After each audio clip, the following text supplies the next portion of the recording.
Welcome to another episode of the Shotcallers podcast. I'm so happy to see y'all's faces tonight. I know, I am too. I'm very excited. I What are love you the guys laughing finals. about? I got Robin. I got Kyle. My name is Rich. What are you guys smelling about this evening? Nah, just your energy. It caught me a little off guard, but You gotta come with the energy, Kyle.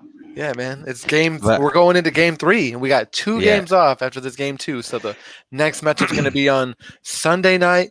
We got so much time to think about, percolate, predict on what's going to be going on in these upcoming games. Is Giannis going to have another 20-point quarter? Is Devin Booker ever going to miss from 3? We don't know. Is Chris Middleton going to get more than 11 points halfway through the third? We don't know that either. But what are you guys thinking about this game so far? Oh, I'm getting ahead of myself. yeah. What am I forgetting here, Kyle? What am I forgetting? You're forgetting to shout out all the social medias and all the plugs and all that good stuff. Subscribe, like, and subscribe on YouTube. Leave us a comment. Follow us on Twitter and Instagram at Shotcallers Show, as you can see there at the bottom of the screen. And then you can find us everywhere. Podcasts can be found. Like where? Well, like Stitcher, Apple Podcasts, Spotify, Google Podcasts. Already said Stitcher, Anchor. Pocket Cast, and Anchor. Yeah, there you go. A breaker. That's the last one. Terrific. Thank you very much. All right, cool. So now that the housekeeping is out of the way, man, it feels like it's been so long since we did this. Yeah, I know. We did miss an Easter Conference episode, and between the 3 of us, we all failed to bring Yeah. all the content. So we do want to apologize, and we want to let you guys know that we're going to be here for you for the rest of the finals, and we have some robust off-season plans in the works. You want to give them a little hint as to what might be coming to them in the summer, Robin? We were just talking about it. Yeah, we'll be reviewing a certain summer blockbuster movie. I think it's going to be the movie of the year with the potential Oscar winner, but I'm getting ahead of myself there. Oscar winner. Oh my. Oscar winner. Is that a Hey. prediction? Yeah, Are we that's going to do a Oscar prediction. predictions too? Oscar predictions? No, there's no predicting that. When even are the Oscars? I feel like they just February. happened, didn't they? Oh, I okay. think like So, at the beginning of the year. I think so. so this would be the first Space Yeah. Jam, A New Legacy, would be the first on the docket, having to contend all Oh, year yeah. to hold off all these other upcoming upcoming movies After for the year. for He's not LeBron winning and Bugs MVP. Bunny to He'll win try to take something the else. Oscar. That would be crazy. Okay, great. So we're burying the lead. The Milwaukee Bucks got taken down by the Phoenix Suns in another game tonight to go down 0-2, headed back to Milwaukee. The game started off hot, the Bucks started off hot, coming up blazing behind Giannis Antetokounmpo, and eventually falling 118 to 108. And I have queued up quite a few replays for you guys, if y'all want to take a look at them and kind Yeah. of give us your honest reactions to what you guys were thinking during that part of the game. I got a couple here in the first quarter. Giannis coming out strong. What's up, Kyle? No, I was just gonna ask you. You have them in chronological order? Yeah, I got him okay. going from the first to the third, first to the fourth, and you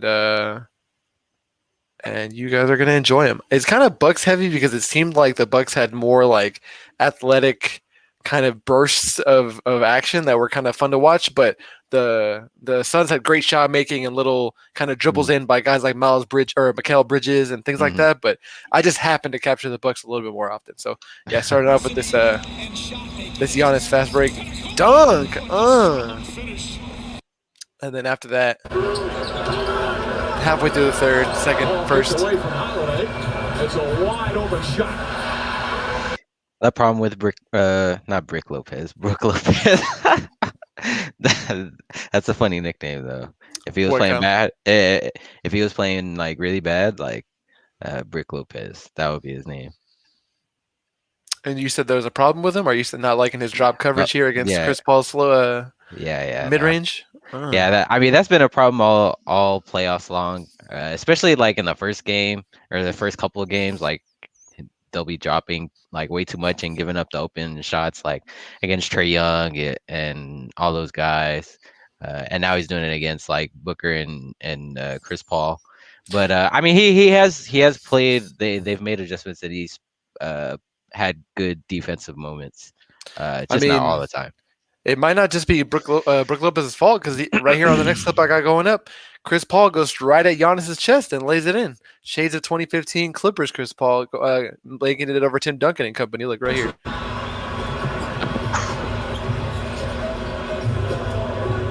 Pass Holiday right into his chest. Does it matter? What's that reaction there, Robin? He said, "Damn." He has some. I know he has some words for him after that one. I know he said something to Giannis after that one. I love the finals, dude. I love seeing this stuff. Chris Paul has been like, I mean, he's especially with that first game. You know, he's pretty solidly like finals MVP so far. Devin Booker looked really good this game. I mean, both Paul and Booker looked great this game. Aiden, on the other hand, he didn't have much of like a scoring presence this game. They covered him really well, and a lot of the passes, like I felt like were kind of too wild for him to catch. Like they thought he could like jump out the gym or something. Like, I mean, he's pretty athletic, but he still had contributions here and there, saving plays like on this next one coming up where the Bucks had that crazy defensive possession where the Suns pass it around like at least 8 or 9 times. Yeah. If you guys know which play I'm talking about, how many passes do you guys think that the Suns get off on this play? They mentioned it, but I don't remember how many it was. I thought it would have been like 11 or 12. Here, let's count it here. I'll full screen it. Ball pushes back 1, to Booker. Uptown Crowder. Bridges fakes, now drives. Extra pass. 4, 5. Great ball movement, but terrific defense as well. Booker trying to draw the 6, foul. Pumped away by 7, Middleton. Bridges 8. inside. Okay, it was 8. It felt like so many. Incoming copyright strike. Oh yeah. I knew that. I knew that going in. I said I have cut way too many clips for anyone to be happy with us monetizing this video. But it's not about the money. It's about bringing the people what they want in terms of content, bringing you something that you don't get elsewhere. You look at ESPN's halftime show. You got 4 dudes sitting around a table, or sorry, a chick and 3 dudes sitting around a table, and they're like, Devin Booker has to make more shots, and Chris Middleton needs to get going, and also the Suns are unstoppable. And here's commercials. Like that's what happens. like it's ridiculous. Like I think that there's better content to be had, and we're trying to bring it to you. What'd you think of the Bucks' defensive effort tonight, Robin? I think they had certain stretches where they played like it was the finals, and I think they had some stretches where they were like, I don't know if you have the clip, you probably do, of Drew Holiday blocking. Oh, that's coming up next. Let's play it right now. Yeah, go ahead. Running with a full head of steam, running with the basketball, filling the lanes, tough to stop. Ayton goes block first. Oh, that's not the one you were talking about. Yeah. But, that was Holiday blocking Aiden. Yeah, it was Devin Booker on a fast break, and then Drew Holiday blocked it, and then 3 Bucks were just walking back on defense, and DeAndre Jordan, DeAndre Ayton, they passed him back on the ball, and he just dunked it, and all the Bucks were just walking back after that crazy play by Drew Holiday. So I feel like sometimes they were just treating this like a regular season, like another game, not like a must-win, when all these games in the finals are must-win games. Yeah, that's the one I have coming up next, I believe, the one you mentioned here. 9 points for Cameron Johnson. Bridges with the steal. Ahead to Booker. He wanted to dunk it so bad. He wanted it so bad. And I wanted to see more of a Holiday's kind of reaction or his words after that. There was a replay where they kind of zoomed in a little bit, but they cut the commercial break. Like, I know he's pissed. Like, no one's going to run with him. They literally were just stopping around 3-point line and just kind of watching, thinking that Booker was likely going to get fouled or, maybe get the lay-in, maybe. But yeah, when they got blocked and Aiden ran the floor like he's supposed to do, running, rolling, and rebounding, like, the running, that's what you got to do. You got to use those young legs, get all the way down the court, and you never assume anything's going in, is what they always say. And ridiculous. They gave up 2 points they didn't have to. Yeah, no, but you could tell, like, you saw it in Devin Booker's eyes, like he wanted to dunk it on him like so bad. That would have been good too. It would have been real good, send a statement, because especially in this game, like Drew Holiday was playing like outstanding defense like throughout the entire game. Like his effort was really high. I mean, I would argue that I thought the Bucks played pretty pretty good defense like throughout the entire game. For exceptions, like hustling back that one time, or like them focusing on like Bryn Forbes whenever he was out there or something. But I feel like everybody, Pat Connaughton, like PJ Tucker when he wasn't on, Chris Paul, Giannis, Chris Middleton, they all played pretty well on defense, but on offense, like that's where they were kind of lacking, in my opinion. Yeah, definitely. Like they had so few mistakes as far as defensive rotations, and hustle was there all the way around, getting jump balls, scrubbing out of bounds to try to save possessions, but it was just turnovers and overpassing from Connaughton, especially in the fourth quarter, and then lack of precision in shot making, even though the effort was there. Ridiculous. But something I wanted to say, if we were able to preview this series, was I read a stat that the Suns and the Milwaukee Bucks are the lowest foul committing teams in the playoffs.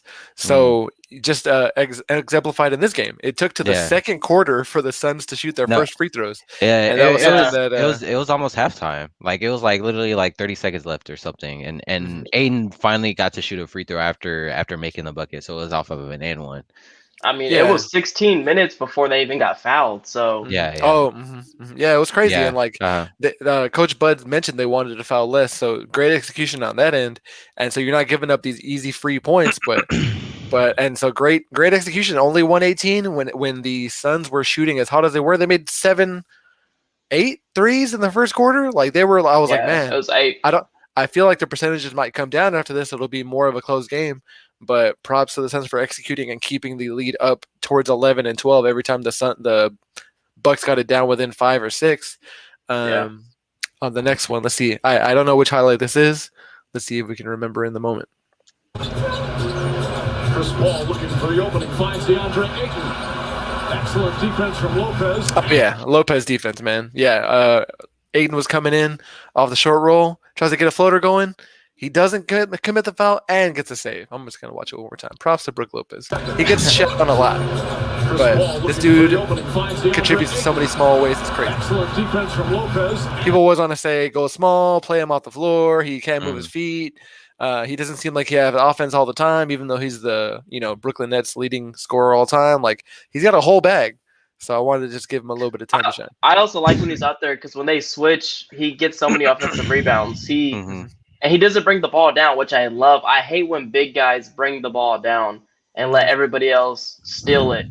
But he keeps it up and he goes up quick. And because if he's going to miss, there's small people around him. He'll get the ball back again.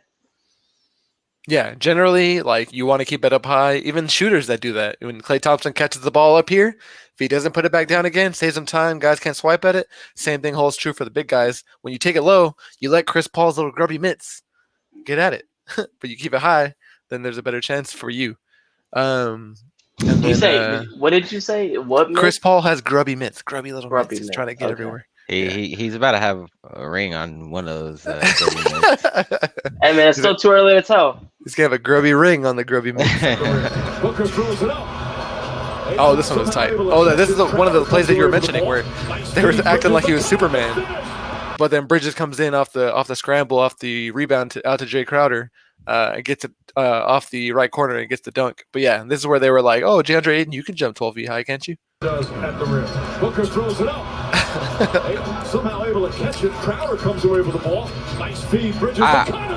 Watching that first half, like Mikal Bridges, like I would have said like he was like my early MVP. Until the second half happened, but like and that he was like their leading scorer in the first half and all that, and he shot some threes and he was doing stuff off the dribble as well too, like taking it to the hole, and it was good to see like him showing up, especially in a game like this. They started out down. They needed somebody to step up. So he showcased every skill that you want out of a role player in this game, and he's done it all season long. But just in this particular game, shooting with confidence, able to dribble and not be afraid whenever teams close out to him, and then able to get to the rim for rebounds and dunks like crazy. Yeah, and I know he's got like an exceptionally long wingspan. He's like 6'7", 8", but has like a 7'1" reach. But also, I don't know if it's the fluorescent shoes that he wears, his feet look gigantic. Like, I don't know if that has anything to do with any of those skills, but how does he keep them between the 3-point line and the out of bounds line? They look huge. Oh, but I've got him coming up right here. Oh, no, he's not on this next highlight. This next highlight is the Giannis charge that looked like he killed Torrey Craig. Like, like, look at Torrey Craig. This is the look of, oh my God. Yeah, I was like, when I saw that, I was didn't he tear his ACL? No. That was Sarge that had the ACL tear, but we're not sure what's going on with this guy exactly. Yeah. With he had like Torrey a Craig. right knee or something like that, Yeah. right? His knee, like I saw the replays and stuff, and it didn't look good. How like his knee kind of like went to the side. Jesus. Yeah. That's like me on Monday morning. What? That's the work week knocking you down. Yeah. That's like me on Monday morning, man. Whew. Man. Oh man, that's funny. And then check out this block from DeAndre Ayton. Like I said, he's chipping in a lot of ways. We're gonna go through the full box score in a second, see if there's anybody that we missed taking note on. But just to blaze us through the last couple of replays from the fourth quarter. Middleton the drive, blocked by Ayton, saved by Bridges. Oh, it's a long replay here. I was kind of recording it like, oh, what's about to happen? Something good, and eventually it ends up going to Bridges. Yeah, we're just recording the whole game. Hey, man, you do what you got to do for the content, for the people. 8 down on the 24. Ball the drive, picks it out, deflected. What I'm saying, he That was a good attempts the move. Giannis Antetokounmpo That was a closeout. good move, yeah. Mhm. That's Giannis. Other guys are gonna get deer in the headlights looks. If that was Pat Connaughton, he's not gonna make that dribble, or he will, but he'll turn it over. Know what I'm saying? Yeah. It's unfortunate. He tries really hard, but that's just what's gonna happen depending on who the ball goes out to there. Jay Crowder likely turns it over as well, but Mikal Bridges had it going. Yeah. Chris Paul with And two finally, to shoot. Ball drives inside, floats it up. nasty block. Rebound taken by Bridges. The putback blocked by Antetokounmpo. Giannis was doing his thing tonight. I'll say that. Yeah, I feel like we've gone too long without talking about Giannis here. Mhm. Yeah, Giannis was doing his thing tonight. He was aggressive, knocking down 8 single 3-pointer, I believe. Mhm. Took a couple others. I was not happy about. Yeah. He had a couple fadeaways too, like that he made. So I thought that was pretty interesting. You know, Yeah, we got a Dirk Nowitzki mention during the game. Yeah, we always love to hear. Yeah, he did like the one-legged fadeaway, but from extra close. Like Dirk takes it from a little further than that. Like Giannis is basically like 4 feet away from the rim, but hey, not everyone can have the same range. But it looked good. I mean, it rattled around, but as long as it goes in, it looks good, right? But man, 1 for 5 from 3, like Robin said. But he literally was like, "I'm the locomotive, and you guys like get on my back." He dragged them into the game several times when it was on the rinks of getting out of reach. 42 points. 15 for 22 from the field. So if you erase all the threes, it's 14 for 17 from the floor. Like ridiculous. A lot of the misses didn't count, of course, because he got fouled a lot. He ended up having 18 free throw attempts, made 11, which like you'll take it, right? Like you want it to be more like 14, 15, but you'll take what you can get. 4 offensive rebounds, 12 total, 4 assists, 1 steal, 3 blocks. Like that is a performance worthy of any. You know, anybody that's going to win Finals MVP, that's a stat line you're not surprised to hear they have. Mm-hmm. And where do you think the Bucks fell short? We said that they had good defense. We said they had good rotations. I already mentioned Pat Connaughton had some turnovers that I didn't like. Where were they missing? What was the missing piece for them not being able to overtake the Suns and steal one on the road? I mean, I guess I would say it's largely on like Chris Middleton and Drew Holiday. Robin. Well, I mean, what else was I gonna say? What else was I gonna say? Who else is it on? Robin? Before the show, you said I'm not gonna go off on him. I know. I did your say spotlight. Go ahead. I know. I said I wasn't gonna trash on him, but still, like, you know, he didn't have the best offensive game, you know, and neither did Drew Holiday, so which is why I'm including him. So, I mean, Drew Holiday gave a lot of effort on the defensive end, but you also got to put a couple points on the board. And then same thing with Chris Middleton. You know, back in the Atlanta series and even in the Nets series, you know, there would be times when like the game's about to get away from the Bucks and stuff, and then Chris Middleton would just take over for a quarter and just hit a bunch of threes and make whatever he wanted. So it hasn't happened so far yet this series. I he had like he had like one or two catch and shoot threes that were pretty tough. Um, but other than that, he really couldn't get himself going. And I don't know if you heard Mark Jackson say like he pretty much echoed what I said earlier in the season. Like he was like Chris Middleton has got to get going. Like he's too skilled of a player to look like a regular dude out there. And I was like, huh. I said that like a couple months ago. So good to see that my visual perception is there. I could see that. Uh, but yeah, he needs to step up, and so does Drew. Like, I mean, Drew just needs the ball to go through the hoop, pretty much. That's all. Like the effort is there. It's just like he just needs to make his shots, and I expect, especially for this next game, that they'll bounce back this next game, like almost certainly. If they don't, then I predict they get swept. Oh man, Robin, do you have anything to say in Are you contrast to what Kyle's guaranteeing saying? that? No, I'm saying if they don't win game 3, then they're gonna lose game 4 too. Okay. We need a guarantee button on the show. Oh, I yeah. am with Kyle on that one. Giannis is gonna put up 40 points again in game 3, 30 points, whatever. He's gonna have some crazy triple double stat. But Drew Holiday can score 17, and Chris Middleton obviously needs to score more than 11. But for them to be 12 for 27 combined, that's like you have 37. to. Oh yeah, 37. No, oh yeah, 37. 37. My bad. 37 shots. Like you have to be more efficient in the finals. You can't waste possessions because every Yeah. possession, as we know, is going to come back and haunt you. All those 5 point when they were down by 5, if they would have hustled back on that one play where Drew Holiday got that block, it would have been a 3 point game, 2 point game, and that makes a big difference in the finals knowing you're down one possession instead of two, especially with the Phoenix team, who it seems like any team that makes a run against them, they just react and they fight back and they get that lead back up to 12 to 15. So Drew Holiday has to be more efficient. I think Middleton has to be more efficient. And then Brook Lopez, I just think, needs to continue to do what he's doing. Maybe step up a little bit more on defense. He's going to get the good blocks that he's got today. But you can't have Chris Paul dribble and then shoot a warm-up looking jumper from mid-range. Like in the finals, that's I'm pretty sure Chris Paul would want to take that every time if he could. What's called? Chris. Where am I trying to go with this? I want to jump to Devin Booker, but I don't want to jump there yet. Giannis.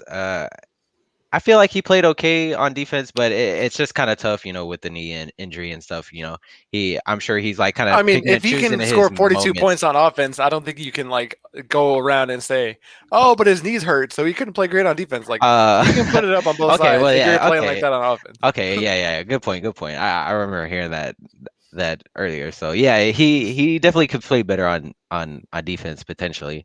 I remember even during the game they were saying like, "Oh, tough shot on the defensive player of the year" and stuff like that, and I was like, well, that's true, but still, like. No, but I mean, there's something to be said of having to do so much in the third quarter. He had 13 straight points to bring him in. Yeah. And you're gonna be it's gonna take a physical toll. There was a time where he got knocked down for something unrelated to his knee, and he literally was gasping like when I climb up one set of stairs. Like, dude, that dude was like, and like, and so for multiple years, whenever the Bucks had, Giannis averaging 33 minutes a game, and in the playoffs, he'd have 36 minutes a game, and people would be like, "Bud, what the hell's wrong with you?" They would say this. They would say, "Giannis plays harder than anyone, so he actually gets truly gassed during like these 7-minute stretches, so he has to rest." And they know him better than me. I've never met him, face to face. Me and Giannis have never been to the gym together. I can't tell you how his workout routine is. So they very well could be right. But so I would say that maybe fatigue does play a role in his rotations, and when he tries to go for these blocks, or he's more prone to kind of play you going to the rim because he wants to be that primary shot blocker, and then any kind of secondary shot blocking can come either from him or from Brook Lopez on the weak side. So that's definitely kind of the way it goes. And when you have guys that play the mid range so well with Devin Booker and Chris Paul, like you definitely can feel like there's shortcomings there. But I like the adjustment that they made where Drew Holiday was fighting over the screen more and more often tonight. They didn't just give up Pat Connaughton every time that they wanted it. Yeah, like Chris Paul would say, he'd dribble, gets him dribbling, and he'd say, "Pat Connaughton, please," and then the Bucks would be like, "Oh, here he is." You know, go do whatever you want. Like that wasn't happening as much this game, and I think it's going to continue on going forward. I don't think that Drew Holiday has any kind of like mindset or mentality problem, but I feel like he needs to rise to the challenge. I think somebody needs to tell him like, "Hey, do you want to be a champion?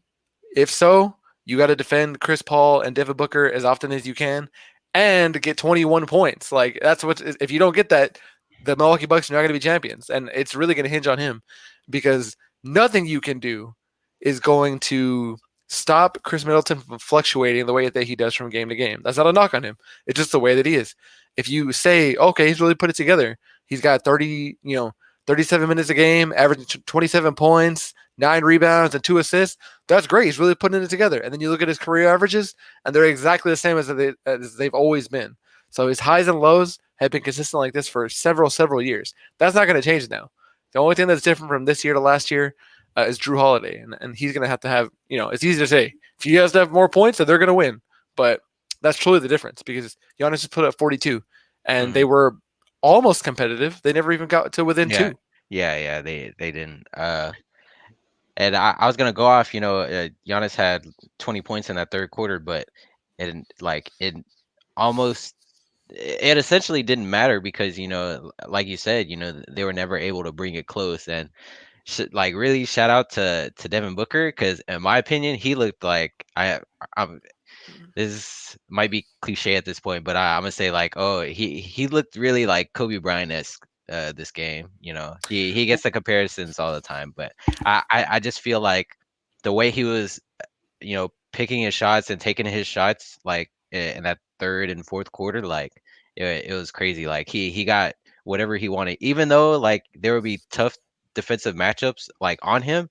Like there were just times like just jab step and then shoot the 3 and make it, and same thing on the in the mid-range. That was it was shocking to me. He didn't spend a lot of time shaking and baking and trying to get to mid-range necessarily. He'd have a sidestep dribble, immediately rise up for 3, no matter who the defense was on. He didn't try to get a switch, and he just sink it. He was 7 for 12 from 3. That's crazy. Yeah.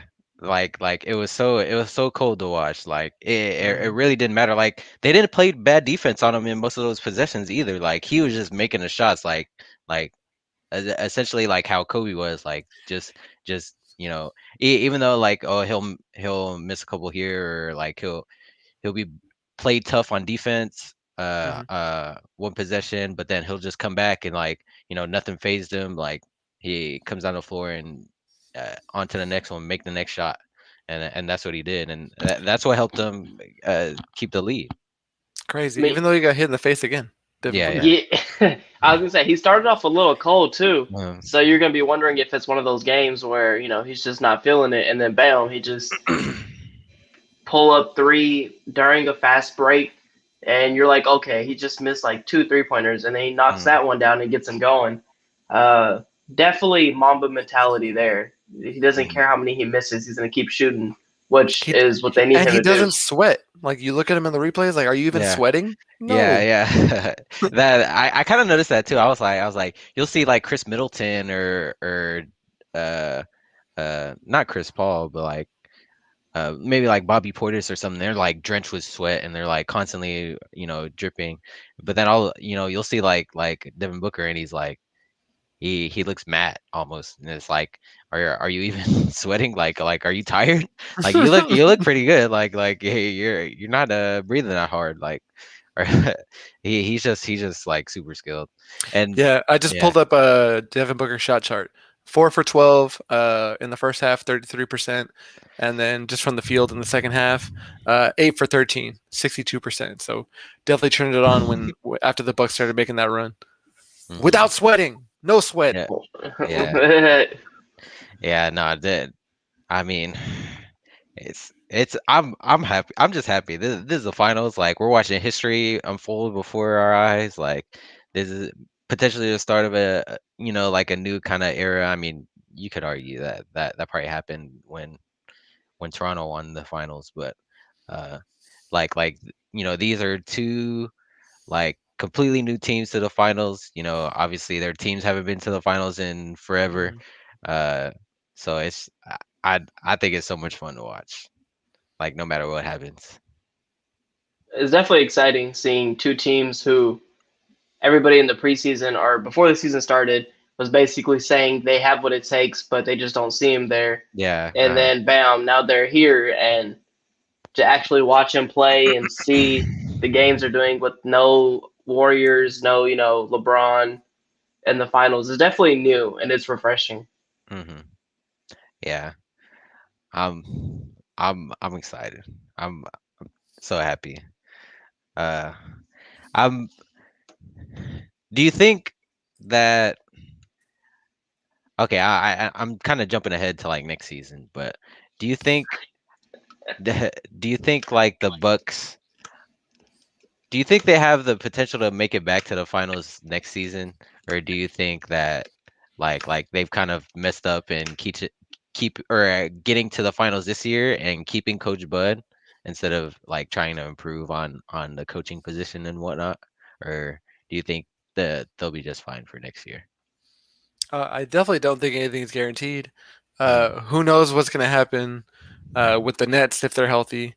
And mm, then who knows if the Philadelphia 76ers make an appropriate trade and actually get, what? I mean, who knows? It could be different, and they make an appropriate trade. The Indiana Pacers just had a coaching change. What if that puts them over the top and they make a key acquisition over there?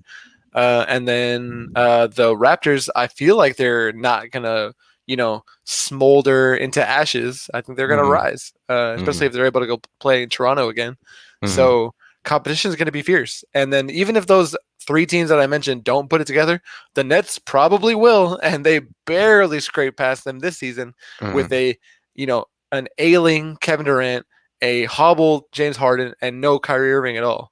You put two of the healthy three guys together, and I mean, I don't see how they're going to do it 2 years straight.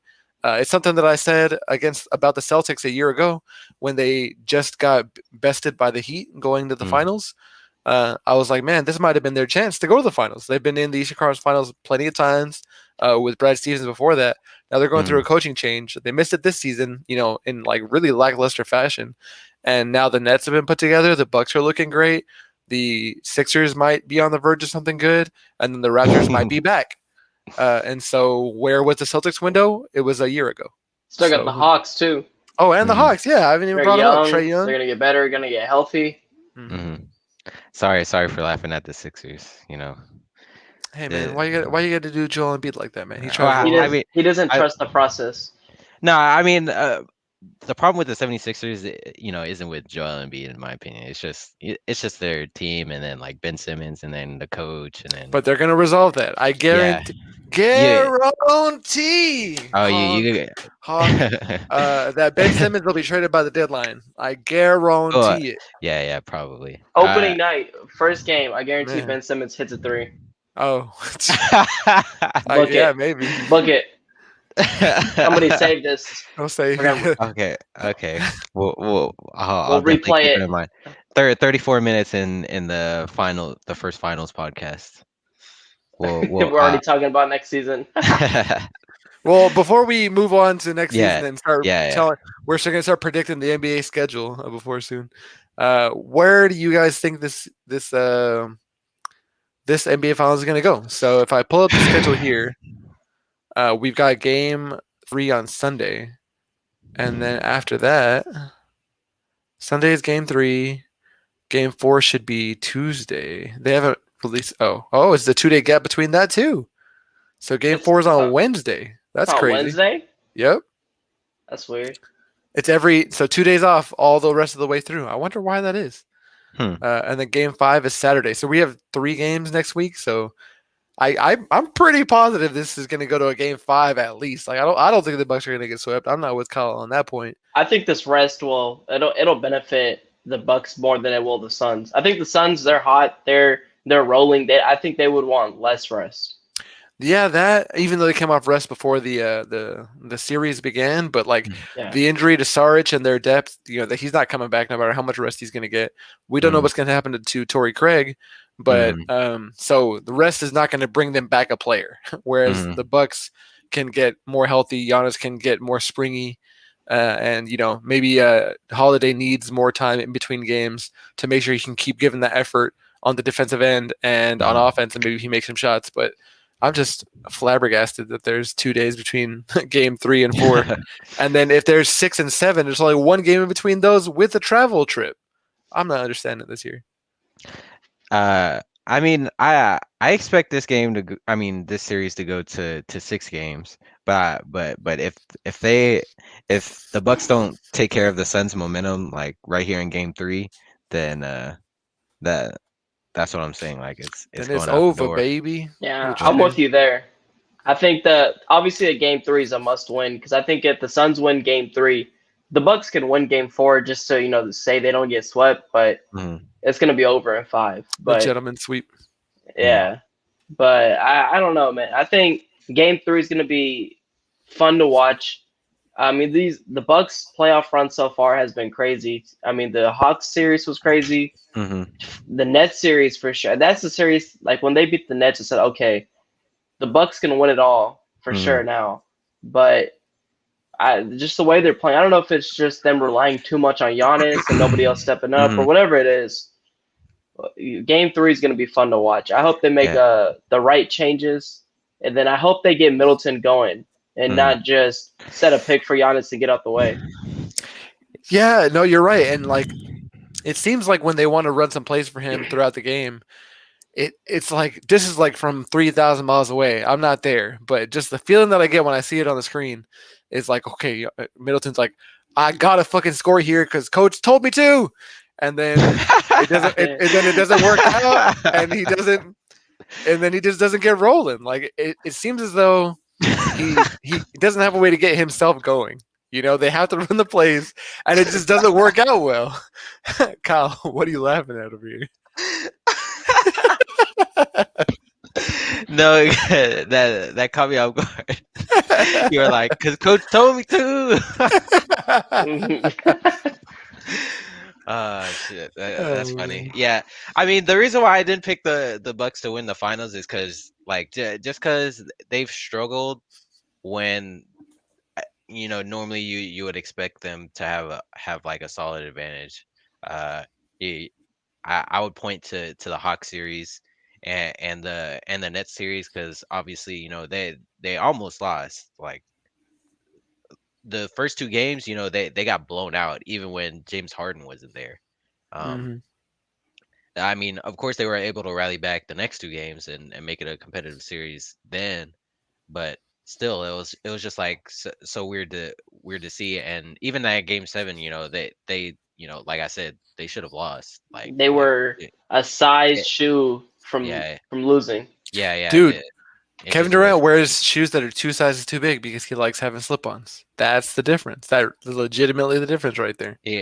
He likes to. Yeah, he likes to slide his shoes on. His shoes are too ankle? Big. I mean, hey, he is a professional, not me. But that's what I've read. Well, I mean, when Kobe Bryant used to show up in Lowe's, people were like, "Oh my God, your ankles, bro!" Yeah, and he said, "What do you think this much fabric's gonna do for my ankles?" Nothing. Yeah. But yeah, they've struggled there, and then even in the Atlanta series, like Atlanta was able to take one at their home, and obviously Giannis got hurt, and they were able to get another game, but they were able to bounce back from that. But I miss Trae Young lobs already. Thank you for bringing him up. Yeah. I miss Trae Young drawing fouls. Mm-hmm. I miss Trae Young's wispy little like weird hairstyle. It looks like when you pick a lollipop up that you picked up off the carpet. It's all hairy. It looks like that. It's funny because it's kind of true, but yeah, I was talking to my girlfriend. She's like, "Which one's Trae Young?" And I said, "It's the one with the wispy baby hair." And she's like, "Oh, that one? Yeah, okay." Oh my God. But yeah, they've just struggled at times when I like I said I didn't expect them to. While the Suns have looked like a great solid all around team. Like if they lost, like it's because like the whole team couldn't get it going pretty much, like and that's difficult to do, especially like props to their coaching staff, Monty Williams. Like they've done a great job in maintaining poise, like that's what Dude. he's been preaching. Like Yeah, he's sorry like to poise. interrupt Yeah. here, but like the only time that I actually enjoy the behind the scenes like coaching commentary is when Monty Williams is on there. I'm like, man, I want to run through a wall for this dude. He's Yeah. coaching DeAndre Ayton. He's saying, hey, Yeah.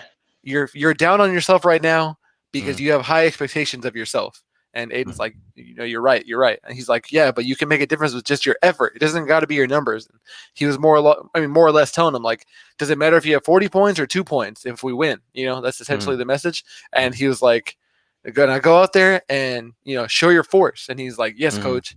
And then even when the Suns were making the finals, Chris, you guys have probably seen this one already, but mm. Chris Paul's like, I'm trying to calm down, coach. And then Yeah. Chris Paul's 34 years old, and he's a grown man, 36. 36. He's a Yeah. grown man, but he's like, Chris, you don't got to calm down. And he takes his head on his shoulder, and then Chris Paul's Uh, all crying and stuff. It made me want to yeah. cry, man.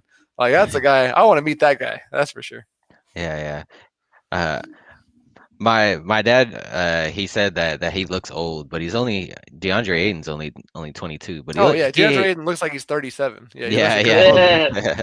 yeah, he looks old, but he's super young, but yeah, Monty Williams has done a great job. Chris Paul has done a great job on the floor, making sure guys are under control and uh where they need to be at, and it just looks like a better solid team in my opinion. I mean, they played it as a team tonight. Yeah. Obviously, you got Booker going off, but Mm. Bridges had a big impact. Ayton, I mean, with the effort, the offensive rebounds, the tap outs, Crowder with that big bucket in the fourth quarter, and then obviously the point guard, Chris Paul. So overall, played as a better team than just a one-man army over there like Giannis. Mm-hmm. Yeah. So you said 6, Robin said 6, and I had the Suns going in 7. So I'm hoping for a long series just for me to have a good time enjoying basketball because we're not. I didn't say 6.